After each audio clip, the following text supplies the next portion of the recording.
Olá, boa noite. Boa noite. Supremo Tribunal Federal decide que, por enquanto, fica com todas as investigações envolvendo Lula. Mais um ato contra o impeachment no Palácio do Planalto. Desta vez, Dilma recebe apoio de artistas. Ministro da Fazenda, Nelson Barbosa, afirma na comissão da Câmara que não há razão para o afastamento da presidente. PT, CUT e movimentos pró-Dilma se manifestam em todo o país. Em São Paulo, a Praça da Sé está cheia. Polícia Federal indicia a senadora petista Gleisi Hoffmann e ex-ministro Paulo Bernardo por corrupção. Banqueiro Joseph Safra é denunciado por pagamento de propina para se livrar de multas na Receita.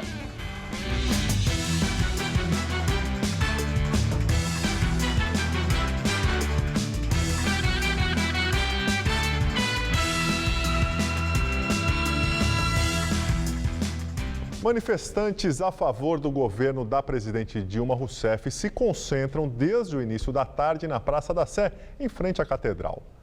A repórter Fernanda Azevedo acompanha o ato e tem mais informações. Olá, Fernanda. Olá, Gabriel. Boa noite a todos. A movimentação é intensa aqui na Praça da Sé, que já está bem cheia de manifestantes. Essa é uma manifestação em favor da presidente Dilma Rousseff contra o impeachment, organizada pelas frentes Brasil Popular e Povo Sem Medo, que reúne mais de 60 entidades sindicais, partidos políticos e movimentos sociais, entre o PT, a CUT, a UNE, o MTST, só para citar alguns. Aqui nesse ponto onde eu estou, o que a gente pode ver? Um carro de som, onde políticos realizam discursos, e logo atrás desse carro de som a gente vê a escadaria da Catedral da Sé, que está tomada por manifestantes. A Catedral da Sé está fechada desde a tarde, mas segundo a Polícia Militar não há incidentes graves aqui nessa manifestação. Bom, uma outra informação importante por aqui é que as estações da Sé do metrô estão fechadas. Aliás, as estações da Sé estão abertas e funcionam normalmente nessa noite. Agora a gente vai falar com o repórter Luciano Penteado, que está em outro ponto aqui da Sé. Luciano. Olha, Fernanda, a gente está bem no alto aqui da Catedral da Sé e daqui a gente tem uma visão bem ampla do que está acontecendo neste momento. Só para vocês terem uma ideia, os manifestantes tomam toda a Praça da Sé e também a rua lateral. Às 5h30 da tarde, os organizadores já estimavam 35 mil pessoas. E agora, de acordo com o último balanço, são cerca de 50 mil pessoas que participam desta manifestação, que, como nós dissemos, não acontece apenas aqui em São Paulo, mas também em várias capitais do Brasil. O ex-presidente Lula confirmou presença no ato que acontece agora à noite em Brasília, na capital federal. Mas aqui em São Paulo, toda esta região central aqui da Praça da Sé está com o trânsito bloqueado, então a orientação para o motorista é para evitar aqui transitar por esta região, porque toda a Praça da Sé está tomada pelos manifestantes. A cor predominante é o vermelho, participam além da CUT mais de 60 entidades, movimentos sociais ligados ao Partido dos Trabalhadores e também partidos da base aliada do governo federal. Voltamos ao estúdio. Muito obrigada, Luciano. E durante todo o Jornal da Gazeta, nós vamos mostrar mais informações sobre as manifestações contra o impeachment em todo o Brasil. Em vídeo, o ex-presidente Lula falou sobre as manifestações de hoje. O Brasil está vivendo um momento histórico. De um lado, estão aqueles que querem atropelar a democracia, aprovando um impeachment sem base legal. A presidenta Dilma não cometeu nenhum crime de responsabilidade e impeachment sem base legal é golpe. De outro lado, estão os que acreditam na democracia e a defendem de corpo e alma. Por isso eu quero saudar esse movimento extraordinário, que cresce a cada dia e está tomando conta do nosso Brasil. Um movimento que vai além do governo e dos partidos, une pessoas das mais variadas opiniões e, principalmente, que não se intimida diante do ódio e da intolerância. É um movimento de paz, de amor ao país e de fé na democracia e no diálogo. Ministro da Fazenda, Nelson Barbosa, vai à comissão do impeachment na Câmara dos Deputados e disse que a presidente Dilma Rousseff não cometeu crime de responsabilidade. Barbosa afirmou que tanto os decretos de crédito suplementar editados por Dilma, quanto os atos chamados de pedaladas fiscais foram realizados dentro da legalidade em 2015. E que no caso das pedaladas, o governo acatou as orientações do Tribunal de Contas da União. Os dois atos são contestados no pedido de impeachment de Dilma. Todos os atos praticados em 2015 estão em perfeito acordo com o entendimento do TCU na época em que esses atos foram praticados. Uma vez mudado o entendimento do TCU, os atos da União foram, então, adequados ao novo entendimento. O professor da Universidade Estadual do Rio de Janeiro, Ricardo Lodi Ribeiro, especialista em direito tributário, também foi escalado para defender Dilma e reforçou a tese da legalidade dos atos fiscais do governo. Esses atos, concluiu o professor, não são capazes de levar ao afastamento da presidente. Até porque falta de apoio parlamentar, impopularidade, ou como já se disse em pedido outro de impeachment, o conjunto geral da obra, não alicerça pedido de impeachment, como bem esclareceu o ministro Marco Aurélio no dia de ontem. Por maioria, o Supremo Tribunal Federal decide e mantém a decisão do ministro Teori Zavascki sobre gravações de Dilma e Lula. Na decisão de hoje, o ministro Teori Zavascki explicou que o julgamento visava somente levar os autos ao STF e que depois vai analisar o mérito do caso, o que deve permanecer sob investigação da Corte e o que pode voltar para o juiz Sérgio Moro. Por ora, a decisão do Supremo não significa que Lula ganhou foro privilegiado. E nada foi decidido também sobre a posse do ex-presidente como ministro da Casa Civil. A nomeação do petista está suspensa por liminar dada pelo ministro Gilmar Mendes. Ao defender o governo, o advogado-geral da União, José Eduardo Cardoso, disse que a divulgação de conversa de Dilma com Lula violou a Constituição, a intimidade, a lei das interceptações e regras de segurança nacional. Não porque o conteúdo da fala afete a segurança nacional, mas porque o sigilo telefônico da chefia do Executivo, da chefe de governo e da chefe de Estado é questão de segurança nacional.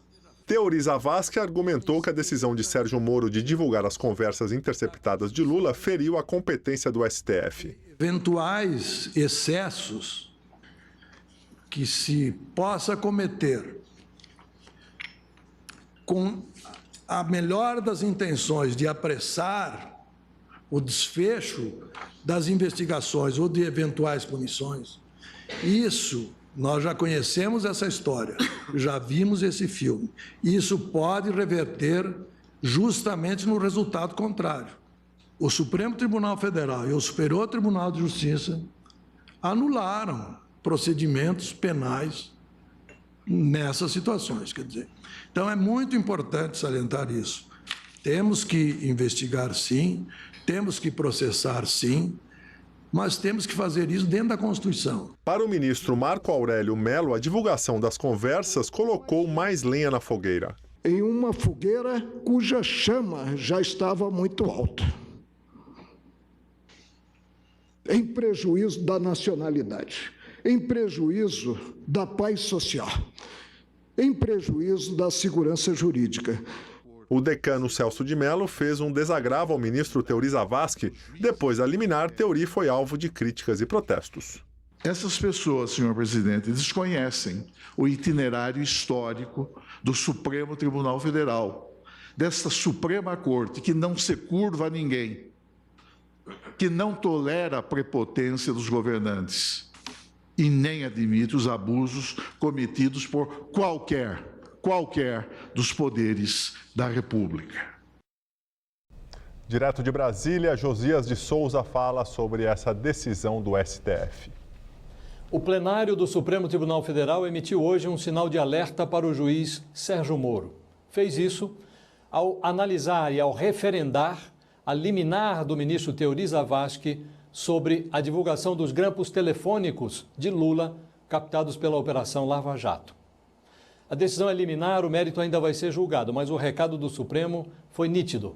O juiz não poderia ter divulgado os grampos. e ele tinha que ter remetido o processo para o Supremo assim que soaram nas gravações as vozes de pessoas que têm prerrogativa de foro, como a presidente Dilma e ministros de Estado. Nesses casos, cabe ao Supremo decidir quem julga o que fica em Brasília e o que permanece em Curitiba. Do ponto de vista político, a divulgação desses grampos teve efeitos devastadores. Os diálogos vadios de Lula deixaram claro que ele queria virar ministro para fugir da caneta do juiz Sérgio Moro e não hesitava em conspirar contra a Operação Lava Jato. Mas neste caso o que interessa é o resultado final do processo, ou seja, a punição dos corruptos. Na sessão de hoje do Supremo, o ministro Teori Zavascki lembrou que equívocos em inquéritos podem levar à anulação de processos. Isso já ocorreu várias vezes no STJ e no STF, lembrou Teori. É tudo o que desejam nesse momento os cleptocratas e os plutocratas apanhados plantando bananeira dentro dos cofres da Petrobras. Melhor não oferecer pretextos. Boa noite.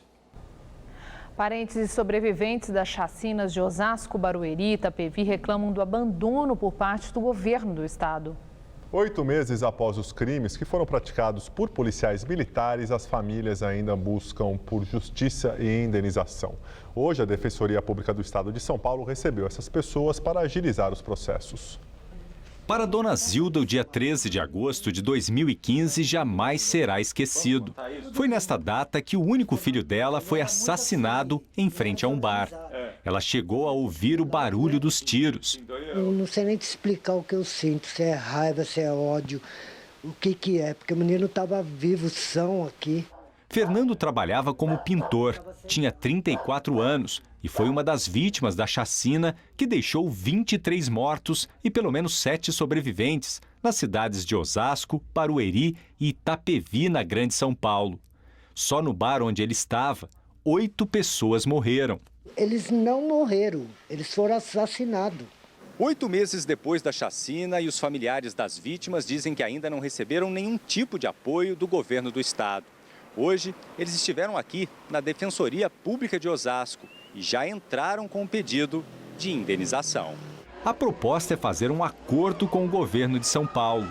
Já houve o reconhecimento público do Estado de que aquela chacina foi pelas mãos de agentes do Estado, policiais. O Estado deve indenizar as famílias, né, pelos erros e pela ação ilícita dos seus agentes.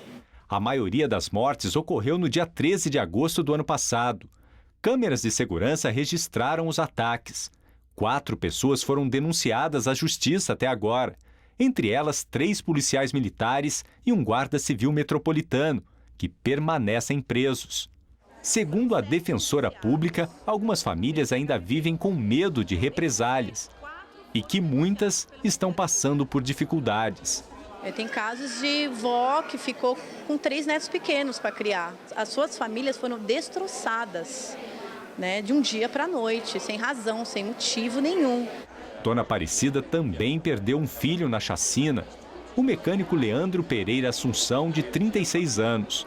A professora espera que os responsáveis pelas mortes sejam punidos. Famílias guardam uma indenização, né? E também a gente quer justiça. Eu quero punição para os culpados. Em nota, a Secretaria da Segurança Pública afirma que os inquéritos da Corregedoria da PM e do Departamento de Homicídios foram concluídos e encaminhados à Justiça. O Ministério Público ofereceu denúncia contra 8 suspeitos, 7 eram policiais militares e 1 era guarda civil. A juíza de Osasco acatou a denúncia contra 4 deles que estão presos. Vídeos mostram a ação de um homem que ontem invadiu o Fórum do Butantã, na zona oeste de São Paulo, e ameaçou atear fogo em uma juíza. Hoje o prédio ficou fechado para inspeção. Os técnicos investigam se há vestígios de produtos químicos no local. O vídeo gravado com um celular por um policial foi uma exigência do agressor. Tá filmado isso aí? Tá. Coloca a televisão. Calma, tenha calma, pô. Eu quero te ajudar, pô. Quero a televisão aqui agora. A juíza da vara de violência doméstica aparece mantida no chão sobre um líquido escuro que o agressor derramou sobre o corpo dela. O homem segura um isqueiro e, sob a ameaça de atear fogo, obriga a juíza a falar em defesa dele. Só uma perguntinha. Ninguém quer te prejudicar. Fala com ele bem alto. Ela é inocente. Você não é louco. Espera só um pouquinho. 3 vezes. Você não é louco. Mais uma. Você não é louco. Eu sou culpado de algum crime? Não, nenhum crime. Vocês ouviram? Nenhum. Vocês ouviram? As imagens mostram que os policiais aproveitam um momento de distração dele e avançam. Conseguem dominar o homem e libertar a juíza.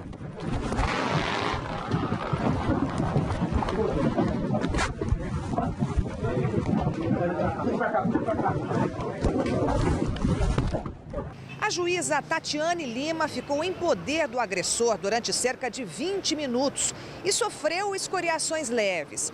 Ela contou à polícia que não se lembra de ter estado com ele antes. Disse que não o conhece. Alfredo José dos Santos responde a um processo na justiça por agressão à ex-mulher. No começo da tarde de ontem, driblou a segurança e invadiu o fórum do Butantã, onde teria uma audiência. Ele carregava uma mochila com garrafas cheias de gasolina, óleo queimado e acetona.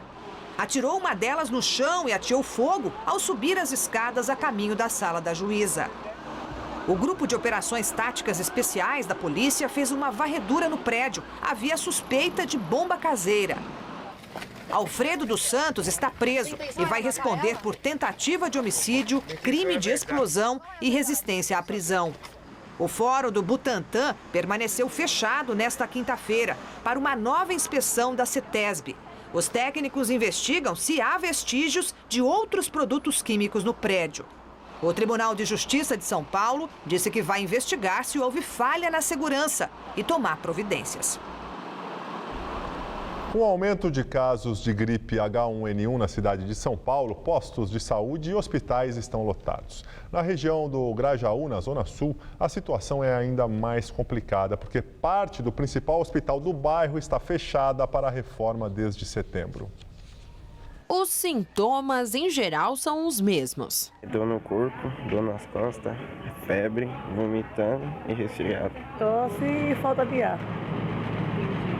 Aí com esse surto de H1N1 a senhora está com medo? É, fico com medo, né? Os sintomas de gripe associados ao aumento de casos de H1N1 estão preocupando muita gente. Aumentou a fila das unidades de saúde. Na Zona Sul, o Hospital Grajaú, um dos principais da região, está funcionando parcialmente devido a uma reforma que começou em setembro do ano passado. Por isso, o pronto-socorro Maria Antonieta, também na Zona Sul, está lotado. Crianças, adultos, idosos, todos aguardam dentro e fora do PS em uma fila que vai até a lateral do prédio. O que eles falam é vir para a fila e esperar a hora de espera. Se o cara vai no Grajaú lá, é a mesma forma, lá, em reforma, aí não é atendido também.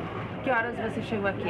Eu cheguei aqui umas 8h09, acho. 8h09. E aí acha que vai ser atendida mais ou menos que horas?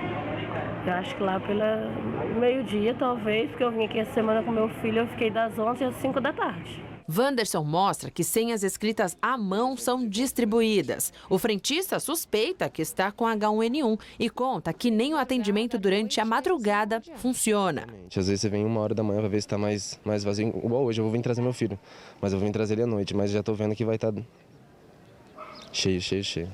Em todo o estado de São Paulo, 38 mortes foram confirmadas em decorrência do H1N1 só neste ano. E os casos suspeitos ainda são muitos. Quem precisa enfrentar a superlotação na rede pública ainda está com medo de piorar o próprio quadro de saúde. Aqui na capital paulista, até 15 de março deste ano, 35 casos graves com internação foram confirmados. Com um celular, registramos a espera dentro da AMA Castro Alves, também na Zona Sul. Pacientes aguardam até no corredor. Na recepção, a funcionária confirma que apenas 3 médicos atendiam na manhã de hoje. Tá mais ou menos quanto o tempo de espera? Não tem nem previsão. No espaço pequeno, a funcionária usa máscara, mas os pacientes não. É perigoso até, porque lá dentro tá fechado, tá quente, tá todo mundo tossindo. Mesmo que outra pessoa não esteja com suspeita, pode acabar pegando. Eu acho assim que eles deveriam distribuir máscaras, né, para essas pessoas que estão tossindo, para evitar que outras pessoas que estão com outros sintomas contaminem.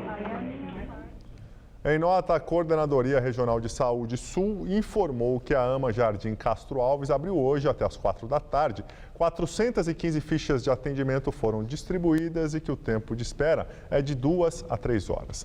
A entidade diz ainda que os casos graves têm prioridade, que nesta época do ano aumenta a procura pelos serviços de saúde por causa das doenças respiratórias e que isso acontece tanto na rede pública quanto na rede privada.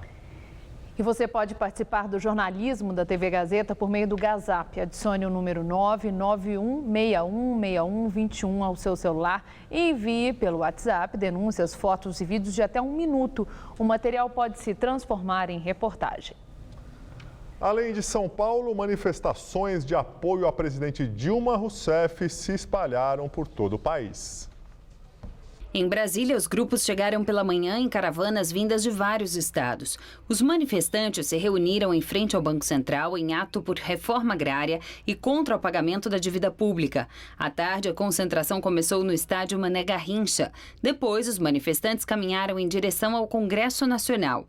De acordo com a Polícia Militar, por volta das 5h30 da tarde, 10 mil pessoas participavam do ato. Já os organizadores estimaram 100 mil manifestantes. Em Fortaleza, os manifestantes se concentraram na Praça da Bandeira. Depois, seguiram caminhada até a Praça Almirante Jaceguai.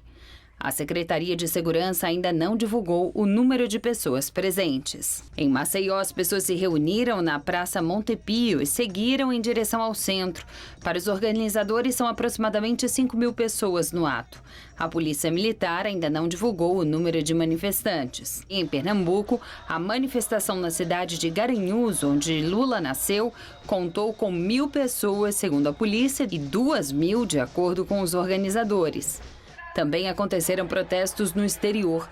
Em Portugal, pela manhã, os manifestantes se concentraram em frente à Faculdade de Direito de Lisboa e foram marcadas manifestações em outros 15 países. O presidente Dilma Rousseff recebe apoio de artistas e intelectuais contrários ao impeachment. Entre os presentes no encontro no Palácio do Planalto estavam a cantora Beth Carvalho, os atores Letícia Sabatella, Osmar Prado e Sérgio Manberti, o escritor Fernando Moraes e a cineasta Ana Mui Laerte. Vários deles discursaram ou enviaram vídeos de apoio. E eu tenho certeza que é o amor que faz com que Dilma Rousseff se levante todos os dias de cabeça erguida para lutar por um Brasil mais justo, a despeito de todas as agressões e injustiças feitas contra ela. Mas nem todos, apesar de serem contra o impeachment, se disseram a favor do governo. Eu sou oposição ao seu governo, presidenta Dilma, mas eu tenho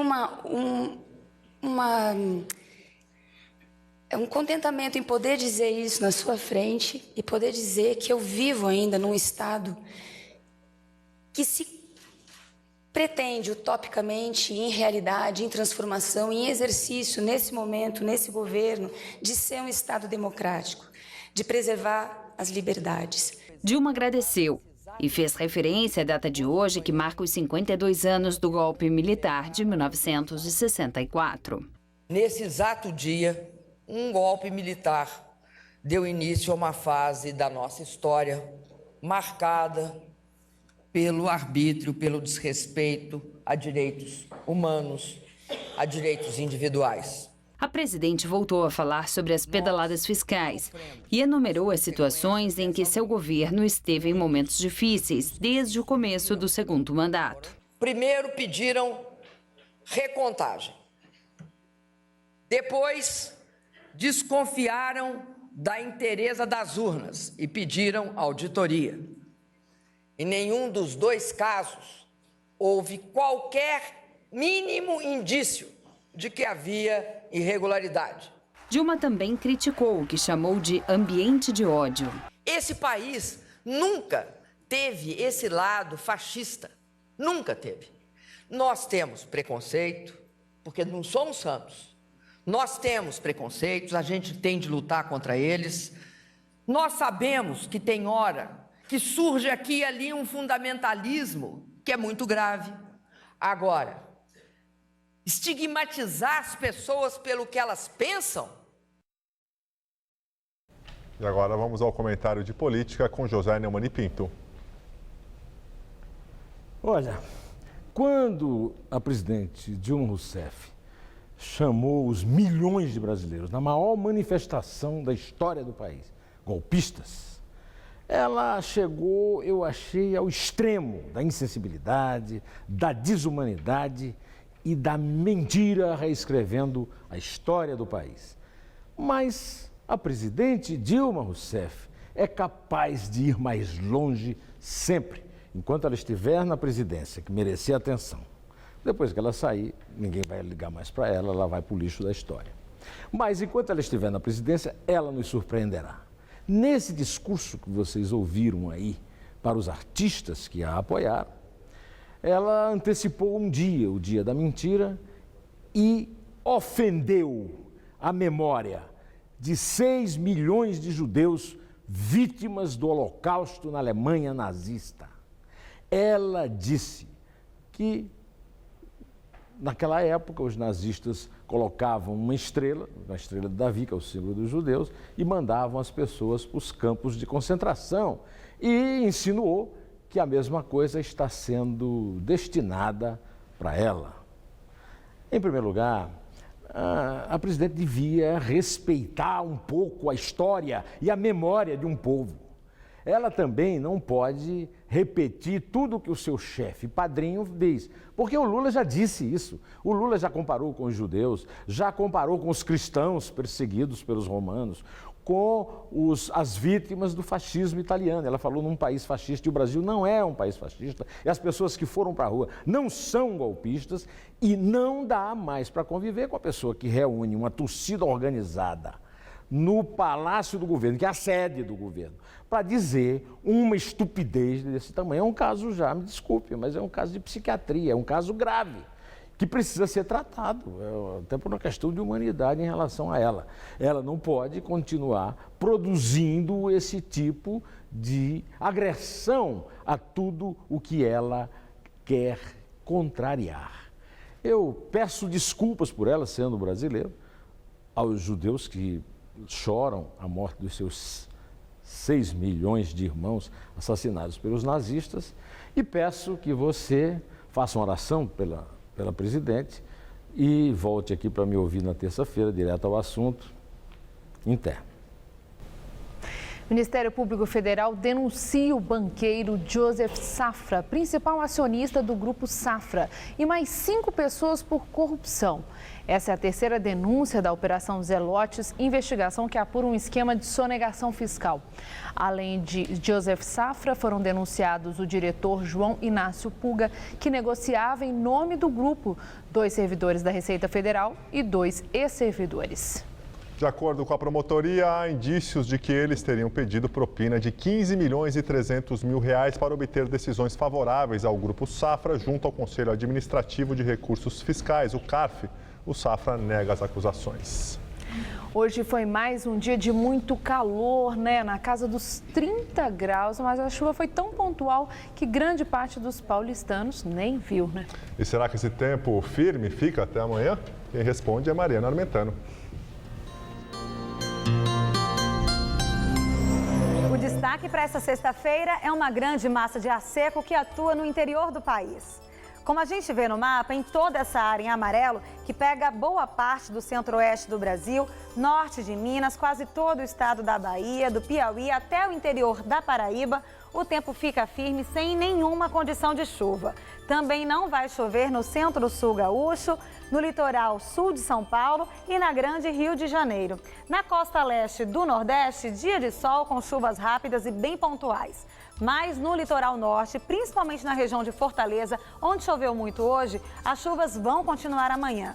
Vamos ver algumas temperaturas? Olha, a máxima amanhã vai aos 30 graus em Porto Alegre, em Curitiba e em Belo Horizonte. Faz até 32 graus em Salvador, 35 na capital cearense e aos 37 graus em Cuiabá. Aqui em São Paulo, o calor também continua intenso, com temperaturas ultrapassando os 30 graus em praticamente todas as cidades. As chances de chuva diminuem e o tempo até fica firme na região oeste e também no litoral sul do estado. Nas demais áreas, incluindo aqui a Grande São Paulo, se chover, serão pancadas rápidas e isoladas, daquelas que muita gente nem vê. Vamos ver as temperaturas de algumas cidades? Guarujá, litoral sul de São Paulo, terá uma sexta-feira de tempo firme e temperaturas entre 23 e 31 graus.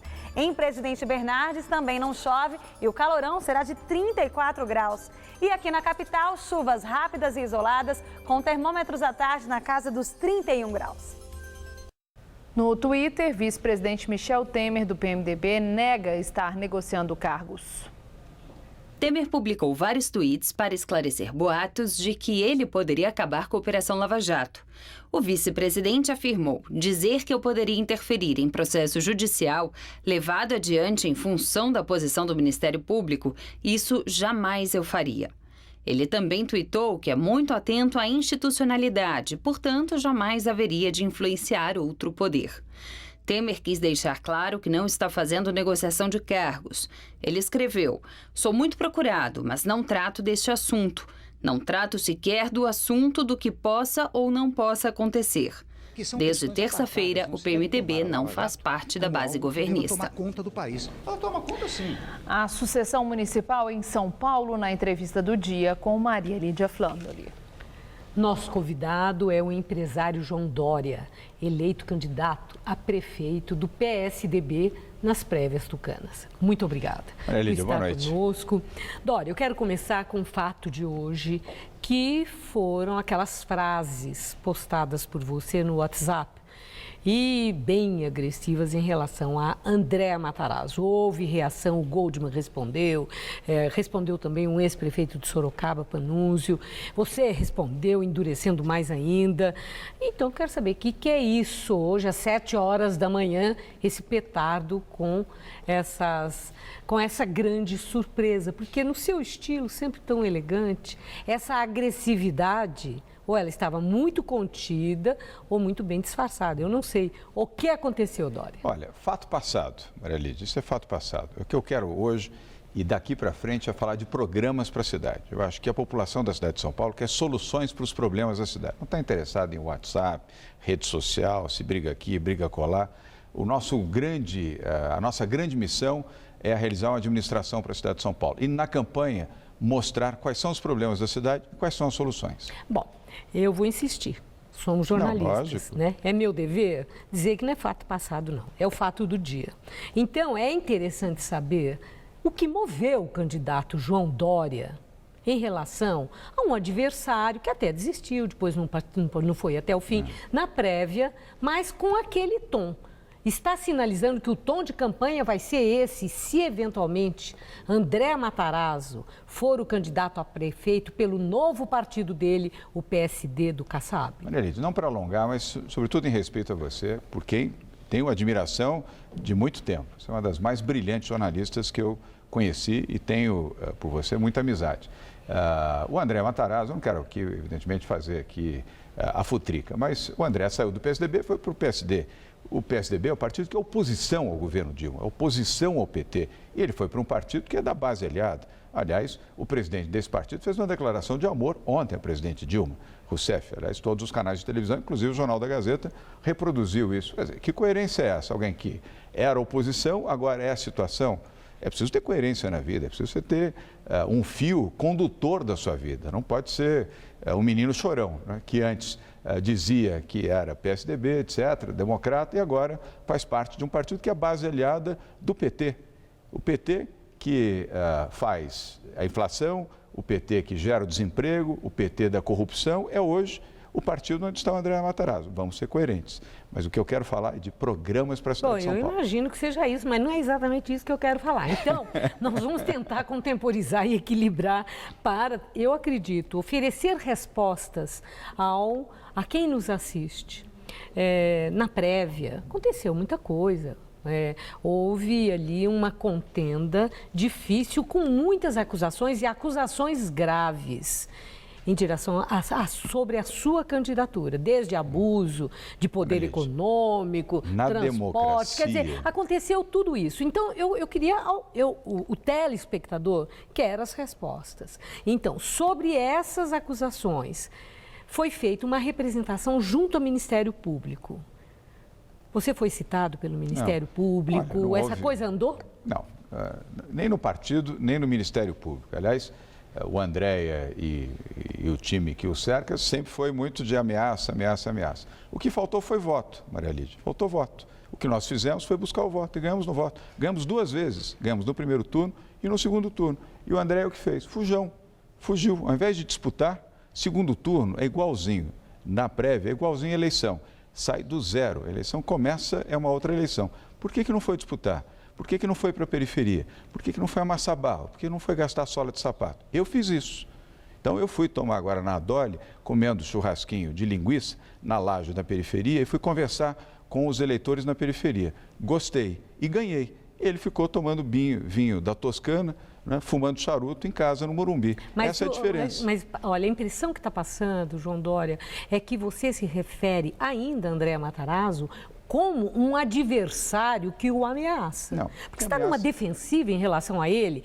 Então, a pergunta é essa. Se André Matarazzo for candidato pelo PSD, você teme que ele esvazie a sua urna? Não, então, olha, com todo respeito, eu quero falar de programas para a cidade, Maria Lídia, mas o André Matarazzo não é nosso adversário. Nosso adversário é o PT, é o Fernando Haddad, que é o prefeito da cidade, que, lamento muito, é um mau prefeito da cidade de São Paulo. Não é um bom gestor? Ele é o nosso, não é um bom gestor. Eu não gosto de fazer acusações pessoais, não é meu jeito, mas como gestor, não é um bom gestor. A cidade está abandonada, a cidade está suja, a cidade está maltratada.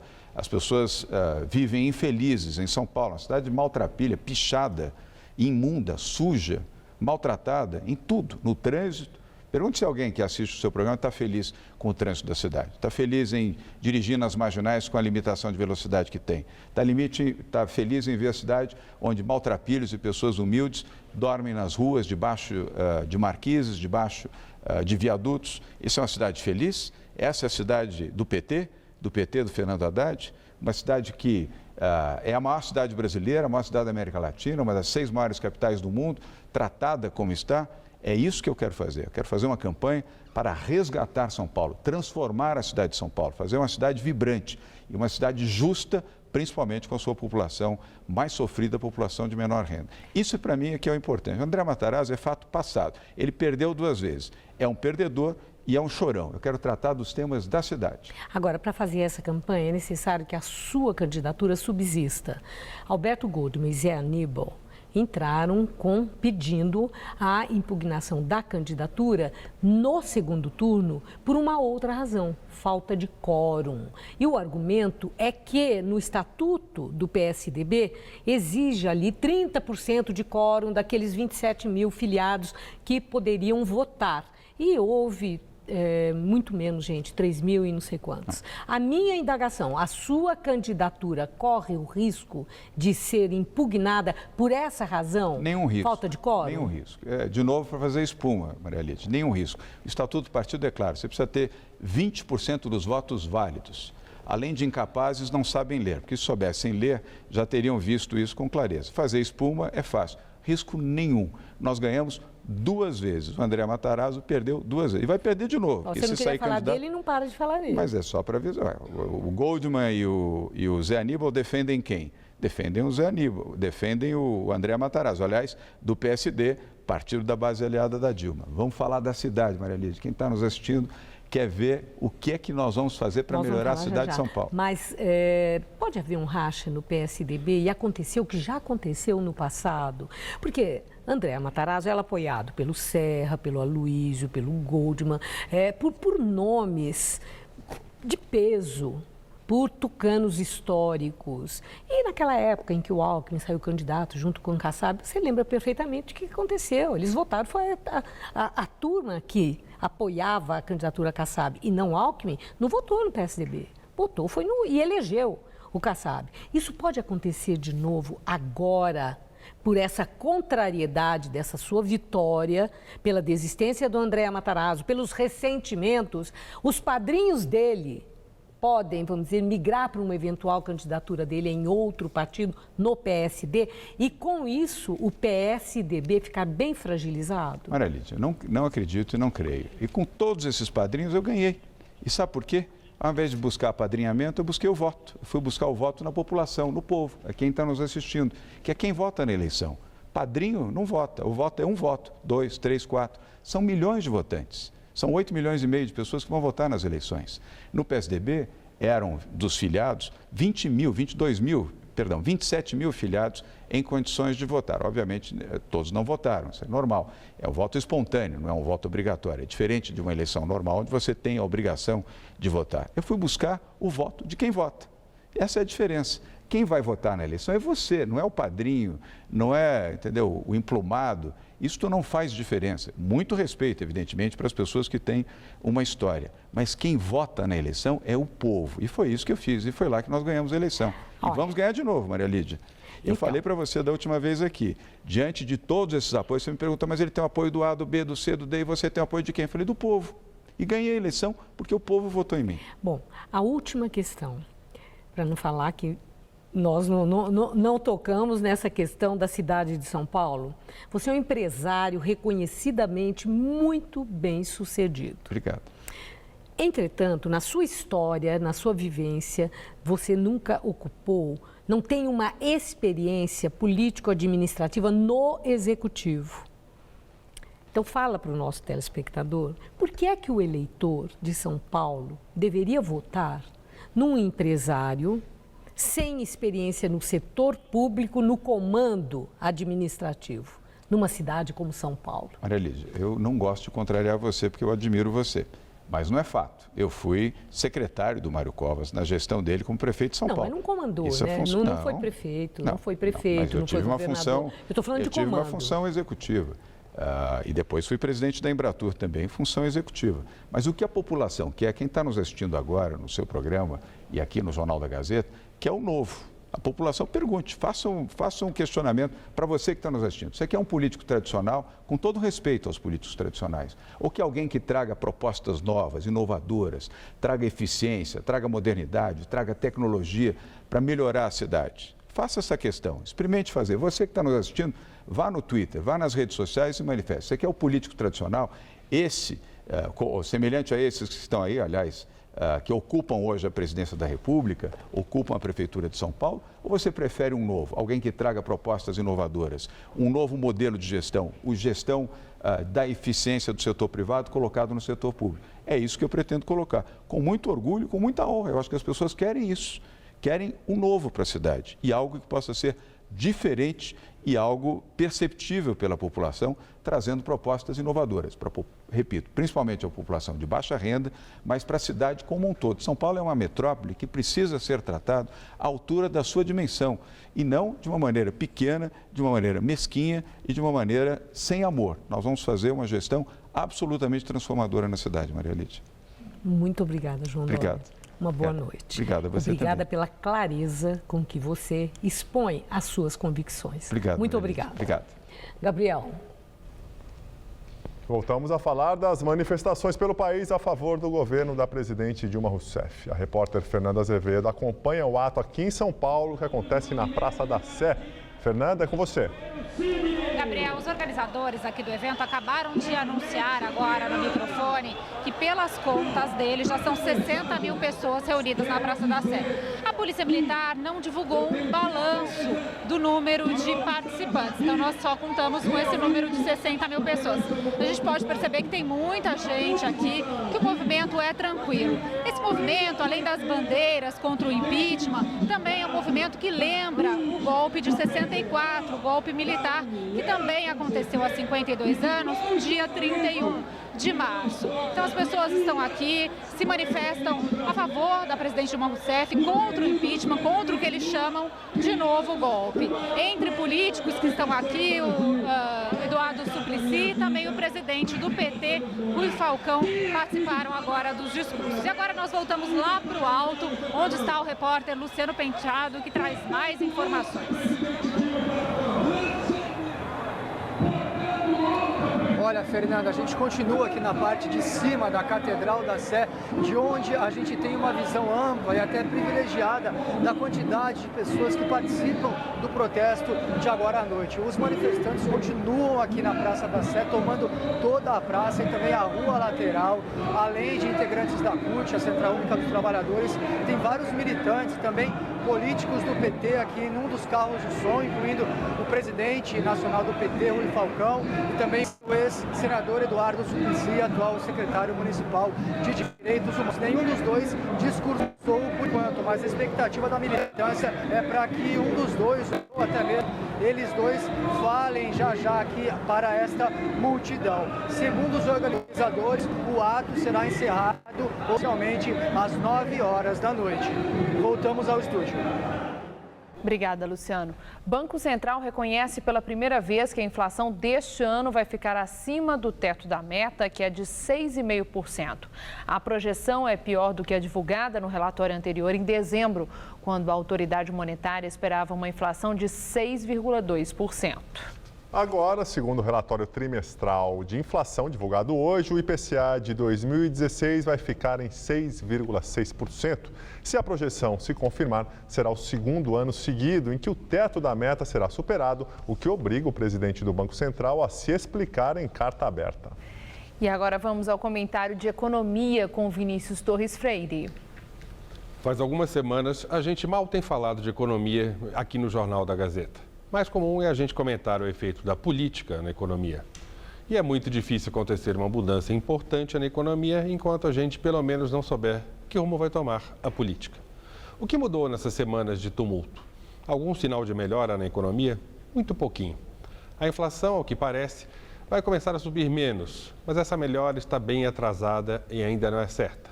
Aqui mesmo no Jornal da Gazeta, no ano passado, a gente disse que isso deveria acontecer um pouco antes do Natal. Passou a Semana Santa e ainda não aconteceu de os preços subirem mais devagar, ainda sobem a 10% ao ano. Se a inflação cai, sobra mais um pouco de dinheiro para consumo. Os juros podem então cair. A economia então respira um pouco.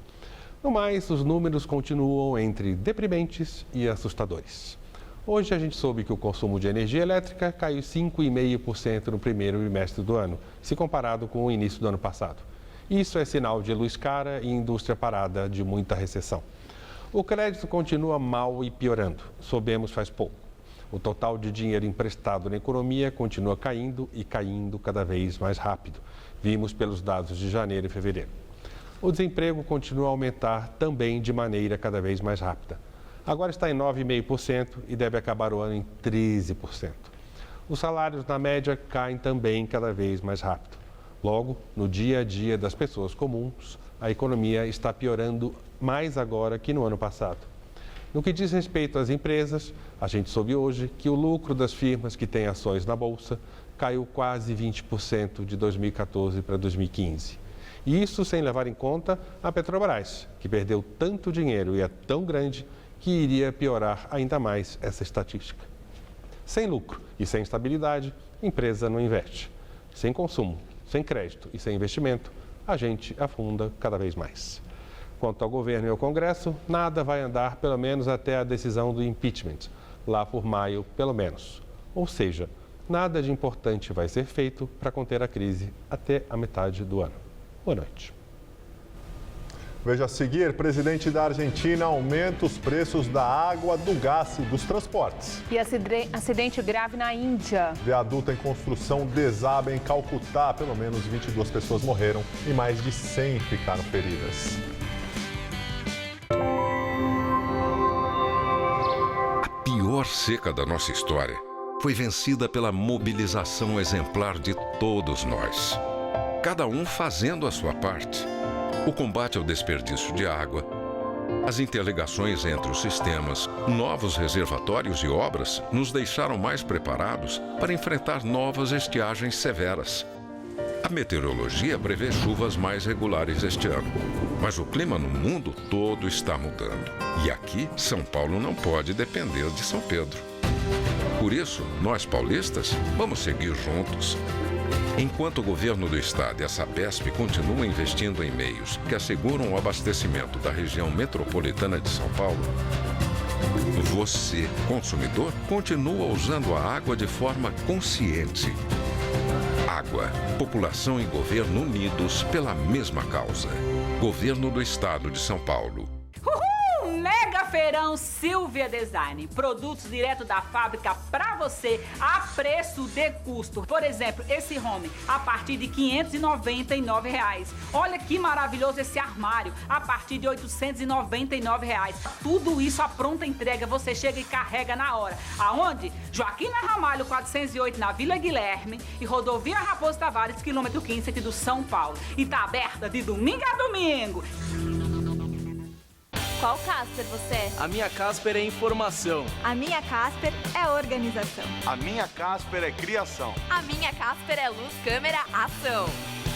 Essa é a minha Casper. Essa é a nossa Casper.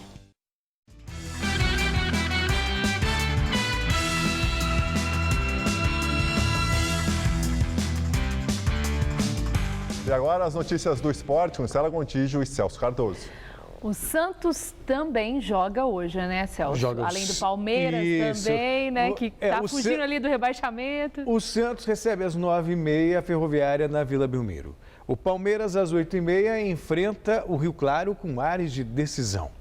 E aí ontem o São Paulo arrancou um empate do Linense na Bacia das Almas, nos acréscimos, enquanto o Corinthians venceu o 6º jogo seguido. Em Itaquera, o paraguaio Romero se livrou de 3 marcadores para fazer um belo gol. Corinthians 1, Ponte Preta 0. No rebote do goleiro Cássio, Felipe Azevedo deixou tudo igual, 1-1. Mas no segundo tempo, Fabián Balbuena, o zagueiro paraguaio, marcou o segundo do Corinthians e garantiu a vitória em Itaquera. Corinthians 2, Ponte Preta 1. Em Lins, o Linense saiu na frente do São Paulo aos 40 minutos do segundo tempo com um golaço de Zé Antônio. Só que aos 47, Kelvin deixou tudo igual.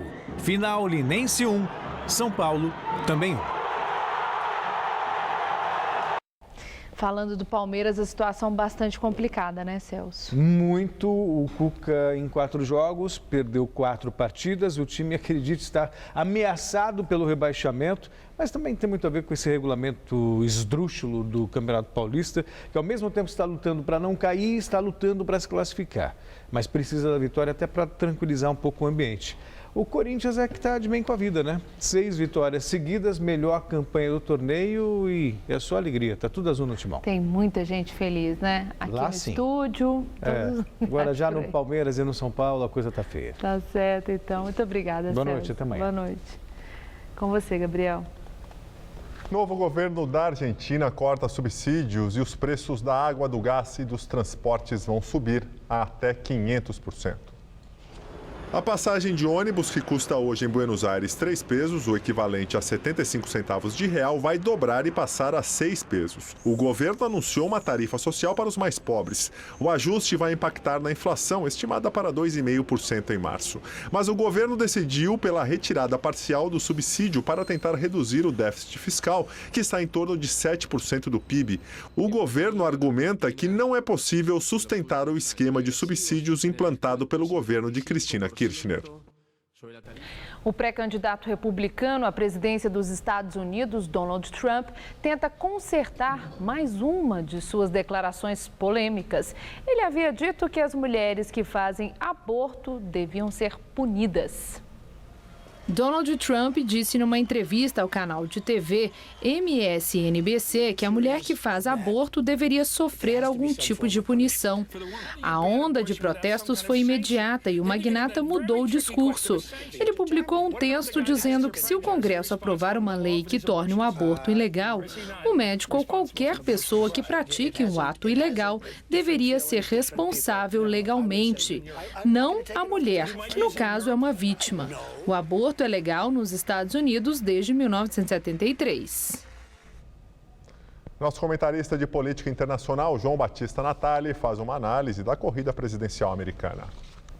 A democracia nos Estados Unidos está doente e essa doença tem nome e sobrenome. Ela se chama Donald Trump. É o favorito das primárias do Partido Republicano para as eleições que vão escolher em novembro o sucessor do Barack Obama. A última barbaridade cometida pelo Trump, como vocês viram, foi sugerir a punição de mulheres que fazem aborto. O aborto é legal nos Estados Unidos desde 1973 e isso foi uma decisão da Corte Suprema.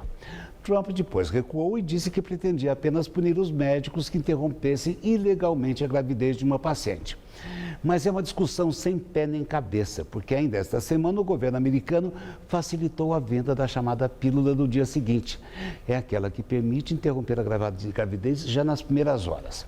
Trump tem uma fortuna de 4 bilhões de dólares.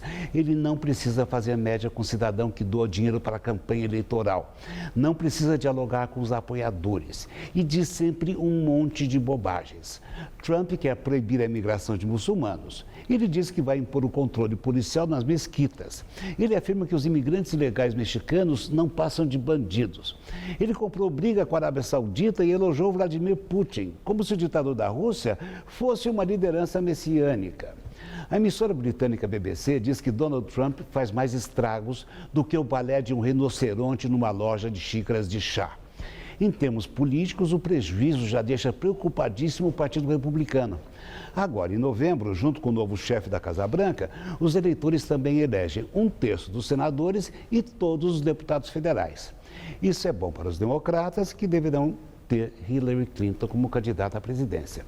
O resumo da ópera é o seguinte: que os conservadores americanos se cuidem, porque até alguns batem palma para o Trump, porque o Trump é o grande palhaço, mas eles estão a caminho de levar uma enorme surra eleitoral.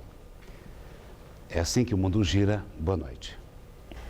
Viaduto em construção desaba em Calcutá, na Índia. Pelo menos 22 pessoas morreram e mais de 100 ficaram feridas. Uma câmera de trânsito mostra o momento da tragédia. O viaduto em construção desabou na hora do almoço sobre a avenida movimentada numa área comercial de Calcutá. Cerca de 100 metros de viaduto caíram sobre veículos e pedestres. Até o começo da noite, 71 pessoas tinham sido retiradas dos escombros. O projeto previa um viaduto de 2 quilômetros. A construção começou em 2009 e deveria levar 1 ano e meio, mas 7 anos depois ainda não estava terminada. O Jornal da Gazeta fica por aqui. A edição de hoje pode ser vista no site do Jornal da Gazeta. Eu volto com mais notícias em nossa edição das 10. Eu te espero. Até lá. Eu volto amanhã às 19 horas. Uma excelente noite para você. Até lá.